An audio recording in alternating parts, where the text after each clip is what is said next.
Bueno, vamos a continuar. Sin duda fue una bendición y le digo, si se me sale aquí un gallito, discúlpeme por favor. ¿Se escucha bien? Voz de hombre, del locutor, dice Ruth. Entonces ahora nuestro estudio vamos a tener con la ayuda de Dios en el capítulo número 4 de Génesis. Vamos a estar leyendo de la versión Reina Valera contemporánea.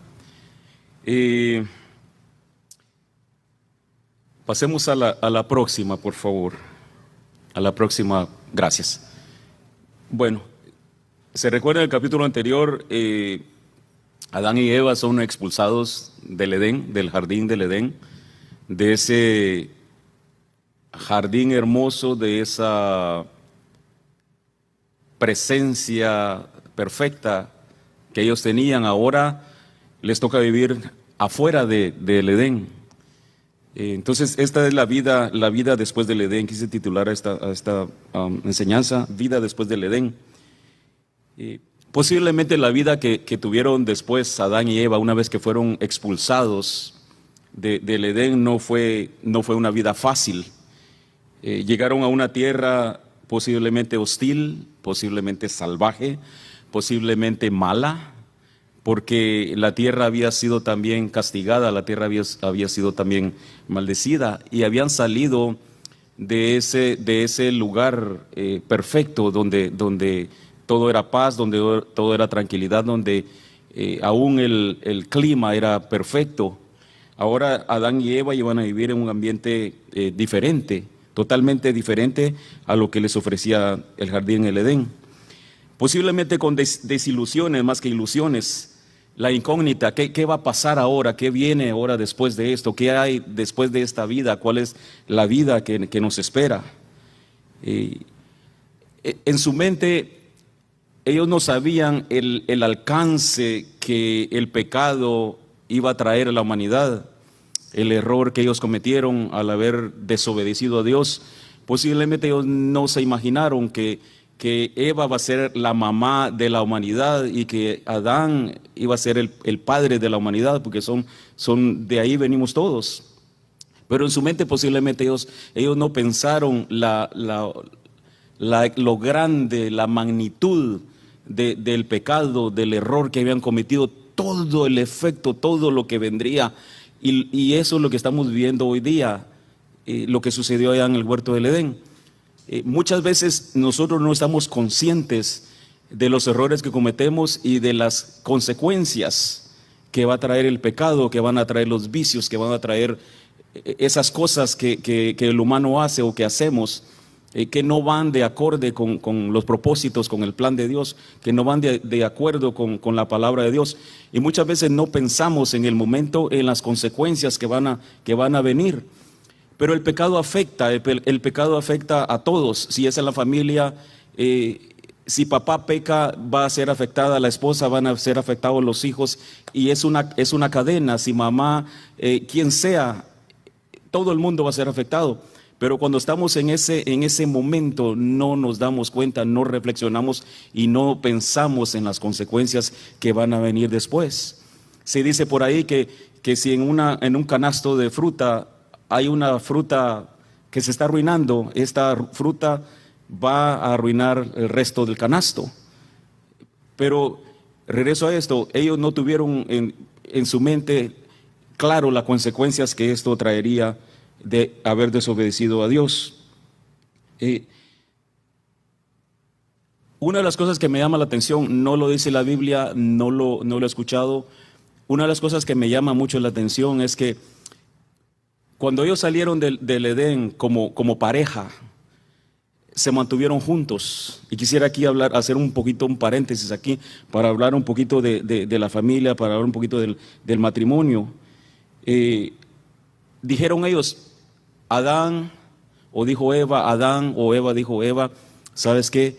Nos equivocamos, le fallamos a Dios, pero vamos a luchar juntos.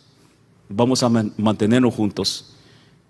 Nos equivocamos allá, pero vamos a continuar juntos, vamos a seguir adelante. No nos vamos a dar por vencidos, vamos a echarle ganas, como decimos. regularmente, vamos a continuar, vamos a seguir adelante. Vamos a enfrentar la vida que nos toque vivir, pero la vamos a enfrentar juntos. El amor que tenía el uno por el otro hizo que esto duro que les iba a venir, esta prueba, esta dificultad que tenían que vivir, el amor que se tenían el uno por el otro, les dio la fuerza, les dio la fortaleza para ellos poder sobreponerse a lo que tenían que vivir. Repito, la vida que ellos iban a vivir después del Edén no iba a ser algo fácil, no iba a ser algo sencillo.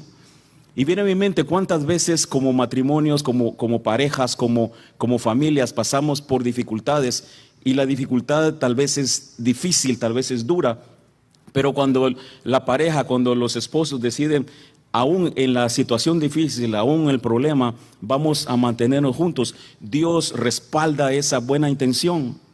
Lo más fácil es darse por vencido, lo más fácil es dejarlo. Adán no tenía opción porque no había nadie más.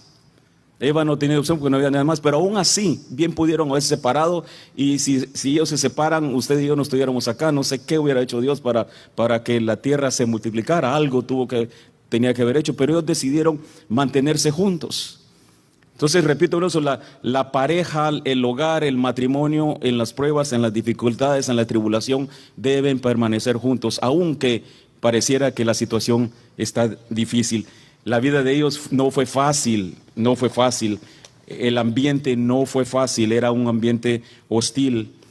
En el capítulo número 4, versículo 1 al 5, leemos. Gracias, hermano, muchísimas gracias, le agradezco mucho.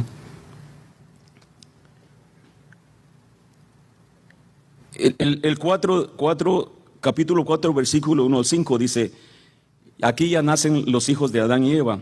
Adán conoció a Eva, su mujer, y ella concibió y dio a luz a Caín, y dijo: la voluntad del Señor, por la voluntad del Señor, he adquirido un varón. El 2, después dio a luz a Abel, hermano de Caín. Abel era pastor de ovejas, y Caín cultivaba la tierra. Andando el tiempo, sucedió que Caín llevó al Señor una ofrenda del fruto de la tierra, y Abel también llevó algunos de los primogénitos de sus ovejas, de los mejores entre ellas. Y el Señor miró con agrado a Abel y a su ofrenda, pero miró con desagrado, pero no miró con agrado a Caín ni a su ofrenda, y Caín se enojó mucho y decayó su semblante. En el primer versículo dice, Adán conoció a Eva. Esto se refiere a tener relación. Tuvieron relaciones y Eva concibió y dio a luz a su hijo. Y dice Eva: por la voluntad del Señor he adquirido un varón. Y a veces da como a entender que los varones son mejor que las hembras. Delante de Dios ninguno es mejor, ni la hembrita ni el varoncito es mejor. Delante de Dios todos valemos igual. Ha sido un error de cultura y por muchos años pensar que cuando a alguien le nace un varón lo celebran, y cuando nace una niña no lo celebran. Yo soy el hombre más feliz porque tengo 2 nenas. El Señor me regaló 2 niñas. Y son especiales y las amo con todas mis fuerzas. Y no las cambiaría ni por 5 varones. Hermosas, lindas.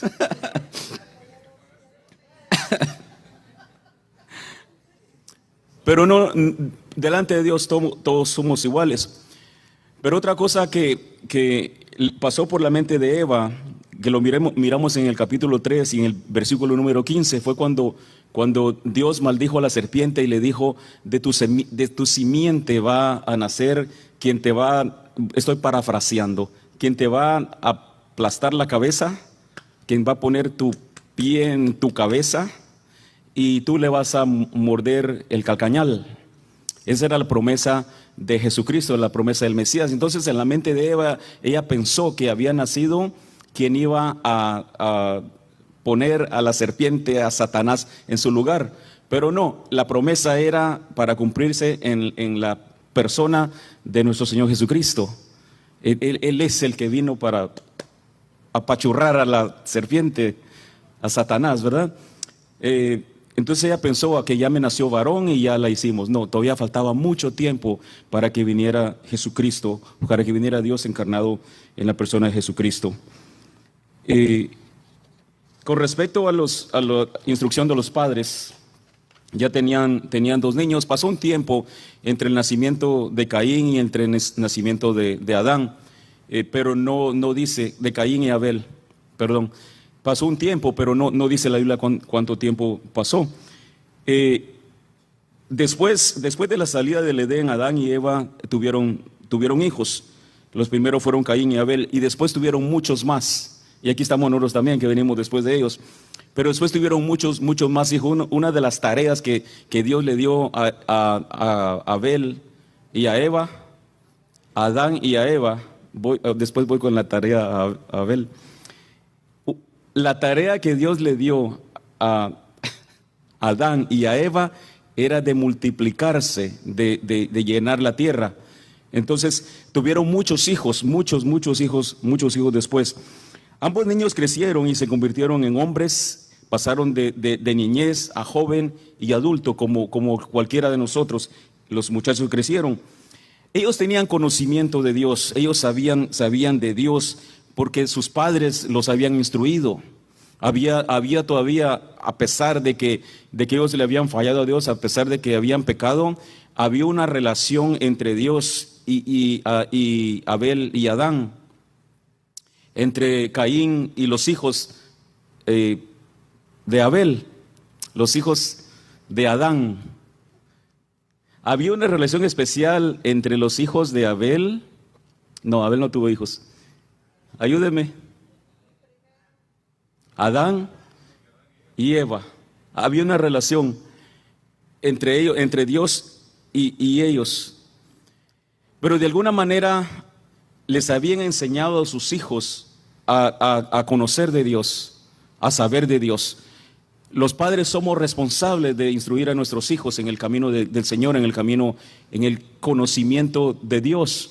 Dios nos va a demandar a cada uno de nosotros el hecho de que le enseñemos o no le enseñemos a nuestros hijos. Entonces estos muchachos sabían de Dios porque sus padres los habían instruido, porque sus padres les habían hablado del amor y del temor y del respeto a Dios.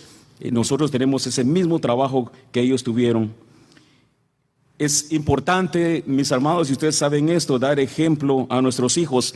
Nuestros hijos van a mirar nuestra conducta, la manera que nos comportamos, y así también ellos se van a comportar.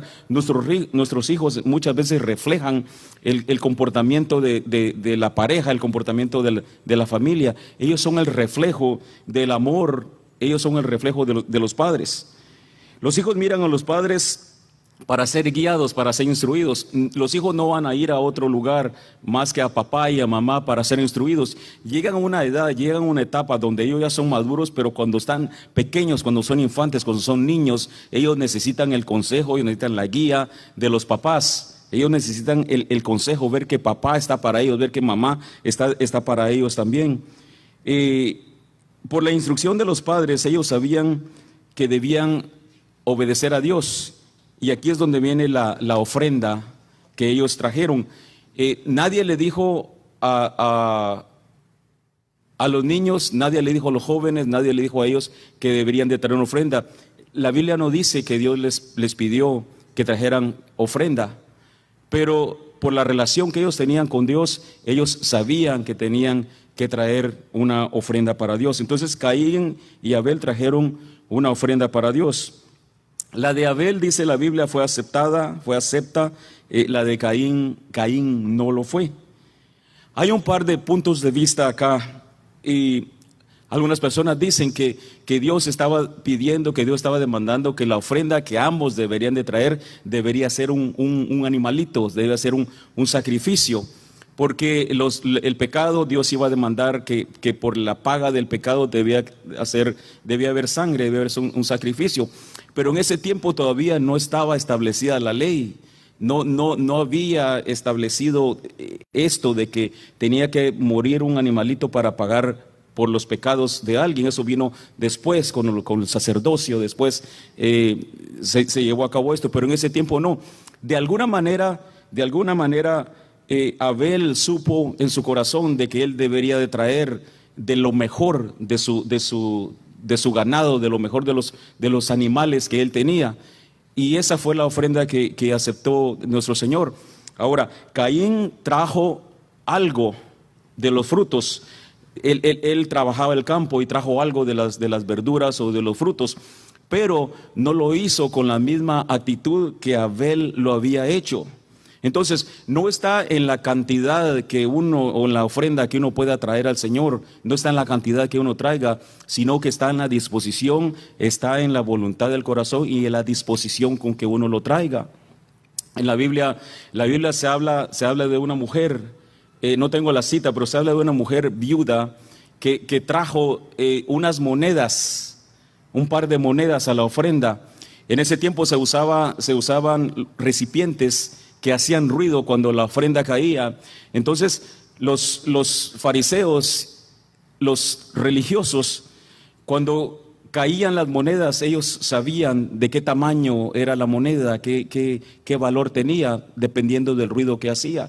Y Jesucristo menciona a esta mujer y dice, esta mujer dio más que todos ustedes, dio más que ellos. Y dice, ¿por qué? Porque ella lo dio con amor y dio todo lo que tenía. Pero Dios no se va a fijar en la cantidad que una persona traiga, sino que va a mirar la disposición con que se hace, va a mirar el corazón, la voluntad con que se está haciendo. De nada nos sirve traer tanto, pero si lo estamos haciendo a la fuerza o de mala gana. Dice la Biblia que Dios bendice al dador alegre, al que da con alegría, al que da con gozo. Esa es la ofrenda que va a ser acepta delante del Señor. Muchas personas se asustan cuando se habla del diezmo, cuando se habla de la ofrenda. Dios es el dueño de todo. Dios es el dueño del oro, de la plata, de todo lo que existe. Él es dueño de nosotros, de nuestras vidas, de nuestro cuerpo. Él es el dueño absoluto de todo. A Él le pertenece todo, pero muchas personas tenemos problemas regresándole a Dios, dándole a Dios. Al fin y al cabo, de Él es todo. No es que le estamos dando algo que nosotros adquirimos. Él nos los dio y ahora nosotros se lo vamos a regresar a Él. Pero lo que mira Dios es la disposición de nuestro corazón. Todo, absolutamente todo, le pertenece a Dios. Dar a Dios es un acto de reconocimiento de la suprema majestad del Dios que es dueño de todo. No damos de lo que tenemos, sino que damos de lo que Él en su misericordia nos ha permitido tener, en su misericordia nos ha dado. De Él es todo, es suyo todo lo que nosotros tenemos. Todo lo que existe bajo el cielo y encima de los cielos y debajo de todo, absolutamente todo le pertenece a Dios. El Salmo 89:11 lo dice de esta manera. Salmos 89:11 dice, tuyos son los cielos, tuya también la tierra y el mundo y su plenitud, pues tú lo fundaste. De Él es todo, mis amados. Reconocer que todo le pertenece a Él debe ser nuestro principio para ofrecerle a Dios de lo que Él nos da. Uno no puede ir a bancarrota cuando le da a Dios. Debe nacer de aquí de lo profundo, de lo profundo del corazón. Y garantizado que Dios bendice al dador alegre. Mientras más le damos a Dios, Él más nos va a dar a nosotros. Dios nos bendice de una manera y mil maneras, de diferentes formas. Pero está comprobado que cuando uno le da a Dios, Él lo bendice más a uno. No podemos quedarnos en bancarrota cuando le damos a Dios. Probemos a Dios, démosle a Dios y va a mirar bendición en su vida. Malaquías es un texto conocido por todos. Dice, ¿verdad? Traed los diezmos, traed las ofrendas. Dice, y te voy a bendecir, voy a abrir las ventanas de los cielos y voy a derramar bendición hasta que sobreabunde. Y el texto que le sigue dice, y ataré, reprenderé al devorador por vosotros. sea que al que nos roba, al enemigo, Él lo va a atar, Él lo va a destruir también. ¿Por qué? Porque nos hemos comprometido con Dios a darle lo que a Él le pertenece. Y una de las cosas en nuestra iglesia, y yo tengo mucho respeto por nuestra iglesia, porque no hacen tanto énfasis en dar como en otras organizaciones. Pero cuando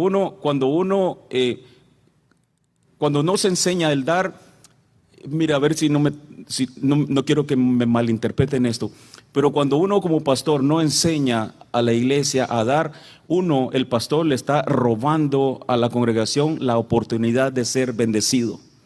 Aquellas iglesias que no enseñan a sus feligreses a bendecir a Dios, el pastor, el líder de la iglesia, le está robando la oportunidad a la persona de ser bendecida, porque Dios bendice. Dios bendice, y otra vez no podemos limitar en lo que damos a Dios. Pruébelo, si usted no lo está haciendo, pruébelo, y usted va a mirar la bendición de Dios en su vida. Amén. A Dios debemos de darle con gratitud, no por compromiso, no por obligación. Nuestra ofrenda refleja nuestra condición espiritual. Eso dice mucho. Su ofrenda refleja su condición espiritual. Dar a Dios es algo personal, no porque fulano lo hace, no porque sutano lo hace. Vamos a darle a Dios porque yo siento aquí en mi corazón, porque tengo gratitud, porque estoy comprometido con Dios, porque estoy comprometido con la obra, porque estoy comprometido en alcanzar las almas para Cristo. Entonces le damos a Dios de lo que Él nos da. Para muchas personas no es fácil, porque no se tiene la disciplina. Si uno espera dar la ofrenda a Dios después de que ya pagó todos los gastos, no le quedó nada. El principio es que hay que darle a Dios primero, y después Dios va a suplir. De una u otra manera Dios va a suplir para lo que nos falta. Dios va a suplir, y eso ustedes que ya tienen años en el Evangelio han visto la mano de Dios obrando en su vida de una manera especial. Dios no se queda con nada. Dios no se queda con nada. Hay un dicho muy popular que dice: si quieres conocer el corazón de una persona, mira su cuenta de cheques, donde invierte su dinero. Si quiere ver de qué está hecha esa persona, mire la cuenta de cheques, en dónde se está yendo el dinero.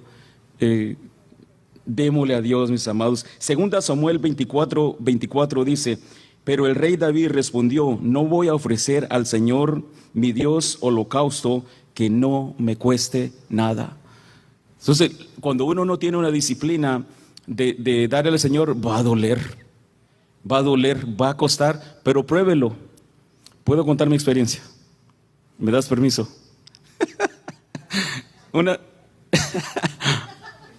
Mire, en mi defensa, yo estaba joven, teníamos, qué sé yo, con Ruth teníamos casado 3 años, 4 años, 3 años. Ya había nacido Recho, ya había nacido Raquelita, y en una ocasión no me fue bien en el trabajo. En ese tiempo trabajaba por mi cuenta y no me fue bien en esa semana. Llegué al fin de semana y cuando hicimos las cuentas, yo dije: no alcanza para el diezmo. No alcanza para el diezmo. El Señor me perdonó. Y yo fui con Ruth, mi esposa, a negociar, y le digo: amorcito, esta semana no nos va a alcanzar, porque hoy hicimos las cuentas, y no va a alcanzar. Y le digo a Ruth: ¿qué tal si pagamos lo que tenemos que pagar? Le vamos a comprar a la niña lo que necesita, su lechita, sus diapers y qué sé yo, todo eso que necesita ella, ¿no? Y la próxima semana nos ponemos a cuenta con el Señor, la próxima semana pagamos nuestro diezmo. Dios bendiga a Ruth. Se volteó así y me dijo: no, dice, al Señor le vamos a dar el diezmo y Dios nos va a bendecir para lo que falta. En ese momento a mí se me revolvió aquí adentro todo el corazón y todo acá adentro, porque me vi confrontado. Y yo dije: ¿qué estás diciendo si la Biblia dice que Dios es amor y Dios perdona? Vamos a seguir adelante, la próxima semana lo traemos todo. Y me dijo Ruth, no, démosle al Señor y Él nos va a bendecir. Y lo hicimos. No crea que yo fui contento a hacer el cheque, no. El hombre de la casa, el espiritual, el sacerdote, todo eso. Y Dios nos bendijo. Y fue una lección que yo aprendí por el resto de mi vida. Jamás he dudado de darle a Dios. Jamás he puesto en tela de juicio dónde va mi diezmo, dónde va mi ofrenda, dónde va el dinero de misiones y todo eso. Pero Ruth fue la persona que me ayudó, que me guió, y hasta el día de hoy no cuestionamos, y jamás en la vida volví a cuestionar la ofrenda y el diezmo para Dios. Y Dios nos ha bendecido, no nos ha faltado alimento, no nos ha faltado nada. Hemos tenido pruebas, hemos tenido dificultades, pero Dios ha sido fiel porque lo dice su palabra. Entonces, si yo le digo esto, es porque yo lo he vivido. Si no lo damos, si no se lo damos al Señor, se lo vamos a dar a alguien más. Se va a ir. Sí, entonces, gracias por compartir, hermanos. Sí, y es una realidad eso. Dios nos cuida en todo sentido, en todo. No es una manera de pagarle a Dios los favores y las bendiciones, porque jamás podríamos pagar lo que Dios hace por nosotros, jamás. Pero lo hacemos con gratitud, con toda la gratitud por lo bueno que Él ha sido con nosotros. Amén. Bueno, ahora regresando al enojo de Caín. Caín se molestó porque su ofrenda no fue acepta, ¿no? Sabemos las razones, pero se molestó. Versículo número 6. ¿Por qué estás enojado?, preguntó el Señor a Caín. Mire qué lindo, qué hermoso es el Señor. Vino con él y le pregunta, ¿y por qué estás enojado? No aceptó la ofrenda, pero viene y le pregunta a Caín, ¿por qué estás molesto? ¿Por qué estás enojado? ¿Por qué te ves decaído?, dice. El 7 dice, será aceptado si haces lo correcto, hablando de la ofrenda. Pero si te niegas a hacer lo correcto, entonces ten cuidado. Y esta es palabra de Dios, ten cuidado. El pecado está a la puerta, al acecho y ansioso por controlarte, pero tú debes dominarlo y ser su amo. Dios le advirtió a Caín lo que podía suceder, y está hablando del enojo, está hablando de la molestia. Llega el enojo a un punto que se convierte en pecado, y dice, si tú no lo dominas, Él te va a dominar a ti. Si tú no lo controlas, Él te va a controlar a ti. Y el Señor le advierte, dice, ten cuidado Caín, porque algo te puede suceder, algo te puede pasar si no controlas esto que está sucediendo. Si Caín, ya que su ofrenda no fue aceptada, si él se hubiera arrepentido, hubiera cambiado su actitud, no hubiera sucedido lo que sucedió después. Pero Caín, en su error, en su pecado, en su enojo, en su maldad, en su corazón entenebrecido, no pudo ver el consejo de Dios, no pudo ver lo que Dios le está advirtiendo que le podía venir, y él continuó con su plan que tenía, él continuó con su molestia, continuó con su enojo.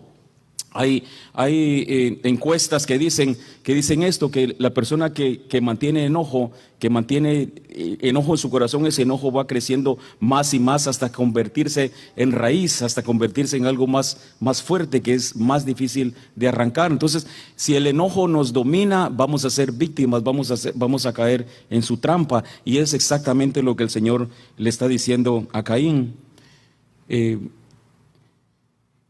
Pasemos a la otra, por favor.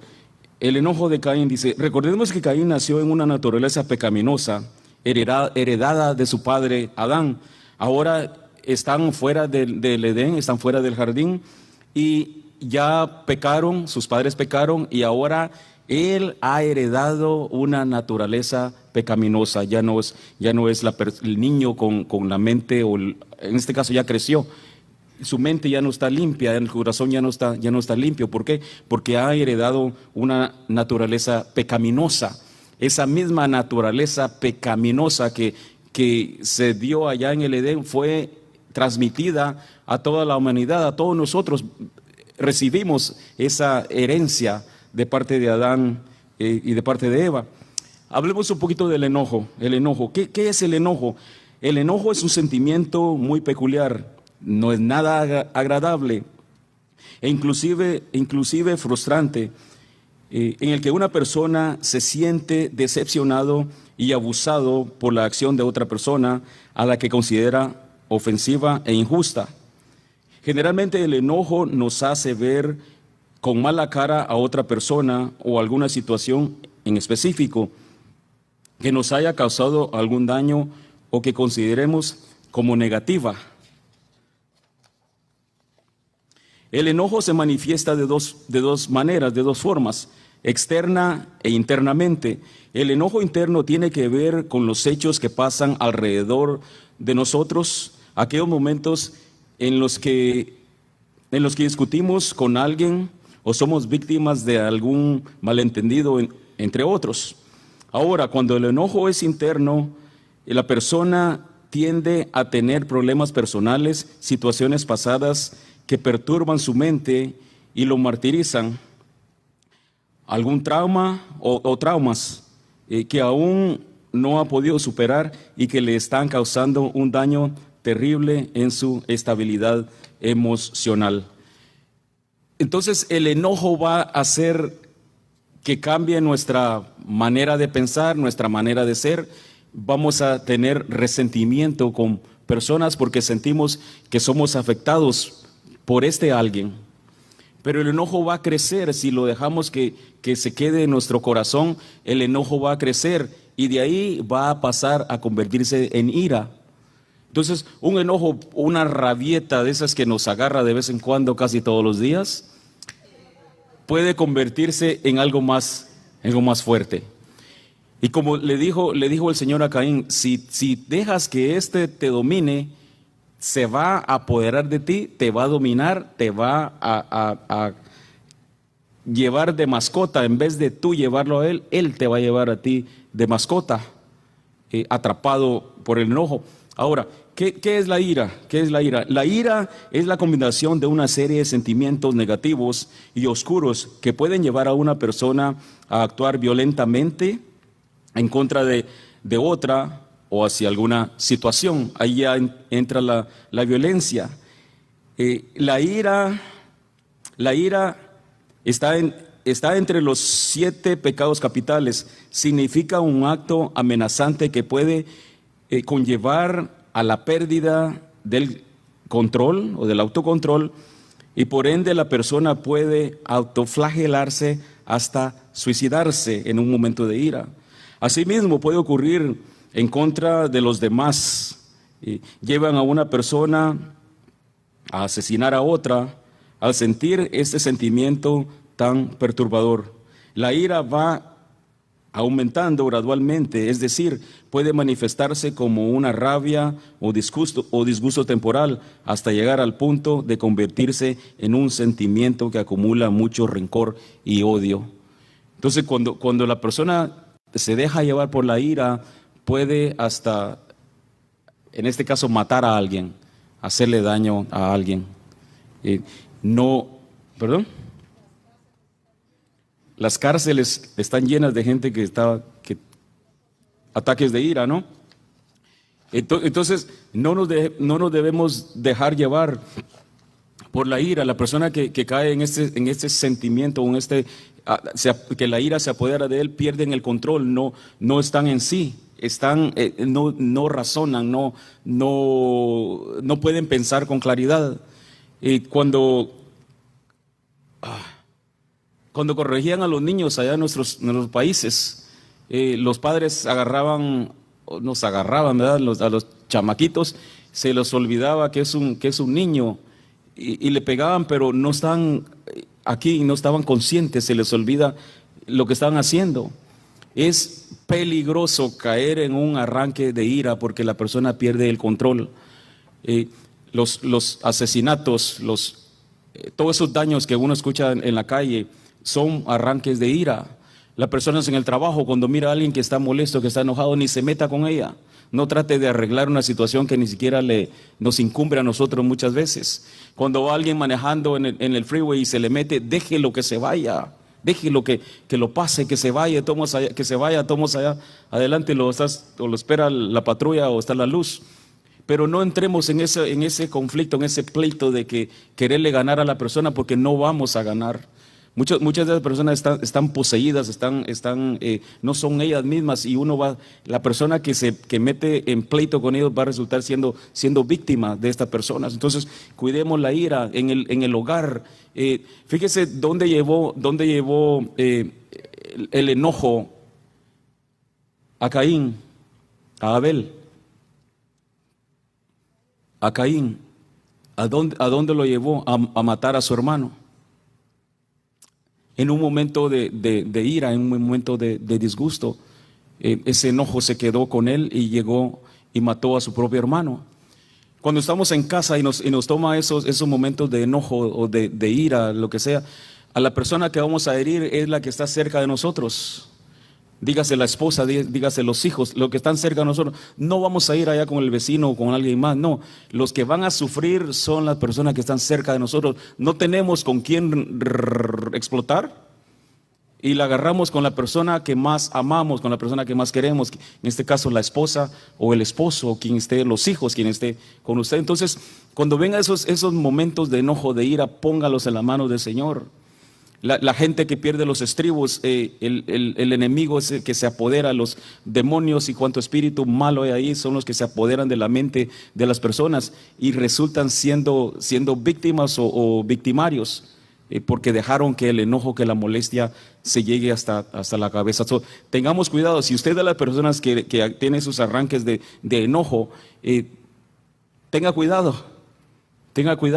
Muchas veces nos ha tocado, y a mí me ha tocado esto, muchas veces me ha tocado ir con mis hijas y pedirle disculpas porque me enojé en un momento, me enojé y he dicho algo que no tuve que decir. ¿Y cuántas veces he ido con mi esposa y decirle, Hani, perdóname porque no tuve que haber dicho esto? Con mis hijas no tuve que haberle dicho esto, más de una ocasión, y no me da pena decirlo.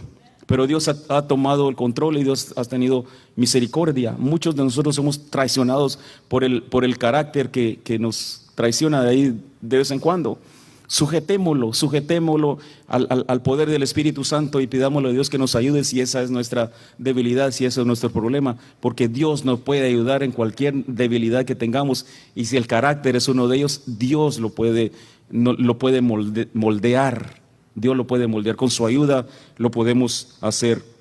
El enojo puede disimularse o esconderse dependiendo del tipo de persona, pero podemos deducir que el enojo es gradual, que si no se controla puede llevarnos a la ira. Proverbios 29-22 dice, la persona enojada comienza pleitos. El que pierde los estribos con facilidad comete todo tipo de pecados, dice la Biblia, Proverbios 22-29. Entonces, el enojo, la ira, es simplemente la puerta, es simplemente el inicio para algo más. Dice, el que pierde los estribos con facilidad comete todo tipo de pecados. Entonces esta es solamente la antesala para algo más grande, para algo más fuerte que pueda venir en nuestras vidas. Ahora le voy a tener que quitar 5 minutos más porque... ¿Me dan 5 minutos? Sí. 10, 15, 20.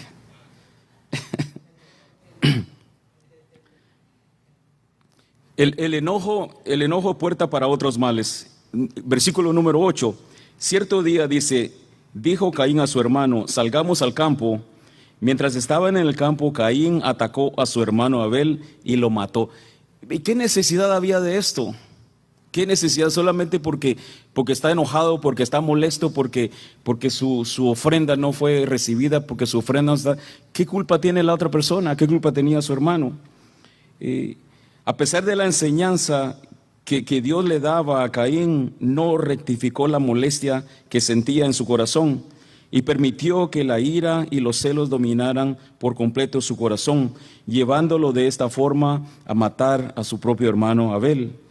Dios buscó enseñar a Caín lo que había hecho de forma incorrecta al entregar la ofrenda Ah, y era su vida que estaba llena de pecado. O sea que entregó la ofrenda, pero el problema no está en la ofrenda, sino en la actitud, el pecado que había en el corazón de Caín. Por eso no era la mejor forma de presentarle una ofrenda a Dios, y debía corregir eso, y aún lo anima a poder dominar el pecado en su vida. Hay un texto en la Biblia que dice que cuando tenemos algo en contra de alguien y vamos a llevar ofrenda, dice que arreglemos primero nuestra situación con ese alguien, con esa persona, y después dice que llevemos la ofrenda. Delante de Dios lo más importante es las relaciones, cómo nos miramos, cómo nos queremos, cómo nos amamos, más importante que la ofrenda. Entonces dice Dios, arregla tu situación y después la traes. ¿Por qué? Porque es importante las relaciones humanas. El corazón de Caín estaba enfermo, pero remató con su hermano, fue y no la debía a él. Regreso a lo que dije antes, que los que están cerca de nosotros son los que pagan las consecuencias, los platos rotos, dice, ¿no? Son los que se llevan la peor parte, los que están ahí con nosotros. Vamos a ir a Gálatas rapidito, Gálatas 5, 16 a 22.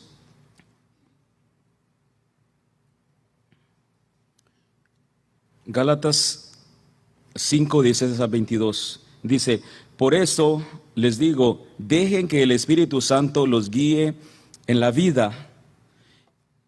Entonces no se dejarán llevar por los impulsos de la naturaleza pecaminosa. Dejen que el Espíritu Santo los guíe en la vida para no dejarse llevar por la naturaleza pecaminosa. El 17, la naturaleza pecaminosa desea hacer el mal, que es precisamente lo contrario de lo que quiere el Espíritu. Y el Espíritu nos da deseos que se oponen a lo que desea la naturaleza pecaminosa. Estas dos fuerzas luchan constantemente entre sí. Entonces ustedes no son libres para llevar a cabo sus buenas intenciones. El 18, pero cuando el Espíritu los guía y no están obligados a cumplir la ley de Moisés, no, pero cuando el Espíritu los guía ya no están obligados a cumplir la ley de Moisés. El 19, cuando ustedes siguen los deseos de la naturaleza pecaminosa, los resultados son más que claros: inmoralidad sexual, impureza, pasiones sensuales, idolatría, hechicería, hostilidad, peleas, celos, arrebatos de furia, ambición egoísta, discordias, divisiones, envidias, borracheras, fiestas desenfrenadas y otros pecados parecidos. Permítanme repetirles lo que les dije antes: cualquiera que lleve esa clase de vida no heredará el reino de Dios. El 22, en cambio, la clase de fruto que el Espíritu Santo produce en nuestra vida es amor, alegría, paz, paciencia, gentileza, bondad, fidelidad, humildad y control propio. No existen leyes contra estas cosas. Ahí incluso está el control propio. Es una lista de faltas, de pecados, que la ira simplemente es la antesala, es la puerta para algo más fuerte, para algo peor que se pueda venir. Ahí la Biblia nos habla con claridad si nos dejamos guiar por los deseos de la carne o si nos dejamos guiar por el Espíritu Santo. Casi terminamos. Vamos a la siguiente, por favor. ¿Acaso soy yo guardia de mi hermano? Esa es la pregunta que hace, ¿verdad? El versículo número 9. Luego el Señor le preguntó a Caín, después de que ya sucedió esto, ¿no? ¿Dónde está tu hermano? ¿Dónde está Abel? Y la respuesta de Caín fue: no lo sé. Contestó Caín: ¿acaso soy yo el guardián o guarda de mi hermano? Fue la respuesta que le dio. Dios ya sabía lo que había sucedido. Dios lo sabe todo, nada lo toma por sorpresa. Caín mató a Abel porque su corazón no era bueno, su corazón era malo, había malas intenciones en el corazón de él. y terminó matando a su hermano. Las obras de él eran malas por el pecado que había en él. La pregunta de Dios surge: ¿dónde está tu hermano? La maldad de Caín lo llevó al punto menos esperado, y esto fue el homicidio. La pregunta de Dios debe llevarnos a nosotros a reflexionar acerca de nuestra responsabilidad como hermanos. ¿Dónde o cómo está tu hermano? Muchas veces conflictos, malos entendidos nos separan de nuestros hermanos y nunca volvemos a saber de ellos. Y Caín respondió con indiferencia: yo no lo sé, no sé en dónde está. Pero también con una pregunta: ¿soy acaso yo guarda, dice, de mi hermano? ¿Acaso soy yo el que debe cuidar a mi hermano? La respuesta que implica a nosotros es esta, la siguiente, que sí. O la respuesta: nosotros, mis amados, somos responsables de nuestros hermanos. Dios nos ha puesto como guarda de nuestros hermanos. Tenemos responsabilidades para con Él o para con ellos. Y es Dios el que nos pregunta, es el Dios el que nos pide respuesta. Y debemos de contestar: ¿dónde está? ¿Dónde está tu hermano? ¿Hay una persona que tú sabes, que tú conocías, que hubo un malentendido, que hubo un problema, se alejó de la iglesia, se alejó totalmente? Pero esa voz sigue preguntando: ¿dónde está tu hermano? ¿Dónde está? ¿Qué se hizo? Debemos arreglar esas relaciones, porque Dios, hermanos, nos hace responsables a cada uno de nosotros. Somos responsables delante de Dios. La respuesta que Caín dio: ¿acaso soy yo guarda de él?, no es suficiente para lo que Dios demanda, para lo que Dios espera de cada uno de nosotros. Si hubo alguna situación, si hubo algún problema con alguien, debemos solucionar, debemos arreglar ese problema. Dios está interesado en las almas, Dios está interesado en los corazones. Y si nosotros fuimos parte culpa de esto que sucedió, debemos de buscar y reconciliar a esa persona, primeramente con nosotros, y si están alejadas del Señor, pues hay que reconciliarlas también con el Señor. Pero usted y yo somos responsables de nuestros hermanos. Dios nos ha puesto como guardas, Dios nos ha puesto como hermanos mayores de estas personas. Amén.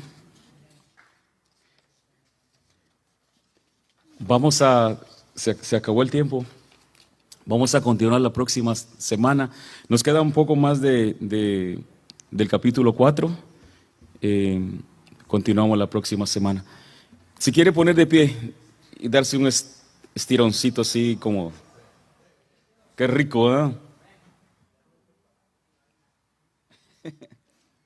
Oremos. Señor que estás en el cielo, te damos gracias, Señor, por el consejo de tu palabra, Señor. Gracias por la bendición que nos da, Señor, de reunirnos, Señor, y de hablar de ti, de tus propósitos, y de escuchar de tu consejo, Señor. Somos tus hijos, Señor, y como tales tenemos la libertad de venir delante de ti, Señor. Perdona, por favor, nuestras faltas, si hubiese alguna, Señor. Y queremos estar bien contigo, que nuestra relación esté bien primeramente contigo, Señor. Y queremos que nuestras relaciones estén bien también con cada uno de nuestros hermanos, con cada uno de nuestros amigos, Señor. Ayúdanos, Señor, en nuestras debilidades, Señor, en esas situaciones que nosotros no tenemos control, Señor. Ayúdanos, por favor, a ser mejores padres, a ser mejores esposos, a ser mejores hijos, a ser mejores creyentes, Señor, a ser mejores personas, Señor. Gracias, Señor, porque tú nos hablas a todo tiempo, Señor. Y esta palabra, Señor, viene para alertarnos, para hacernos saber que tú estás pendiente, que tú no nos has abandonado, Señor, que tú estás con nosotros y deseas, anhelas lo mejor para nosotros, Señor. Gracias te damos en el nombre de Jesús, Señor. Lleva con bien a cada uno, Señor, de mis hermanos, de mis hermanas, Señor, lo que se conectaron por línea, Señor. Bendícelos, Señor, allá en sus hogares, Señor. En donde quiera que estén, Señor, que tu misericordia, tu paz, Señor, esté con ellos también, Señor. Suple, Señor, por cualquier necesidad, Señor. Suple, Señor, cualquier necesidad que pudiera haber, Señor. Si es necesidad física, si es necesidad material, Señor, tú eres el dueño del oro y la plata, Señor. Si alguien necesita sanidad, Señor, declaramos, Señor, milagros obrando en favor nuestro, Señor. En el nombre de Jesús te damos muchas gracias, Señor. Te amamos, Señor, con todo nuestro corazón y con todas nuestras fuerzas. Gracias, Señor. Amén y amén. Dios les bendiga, mis amados. Cuídense mucho.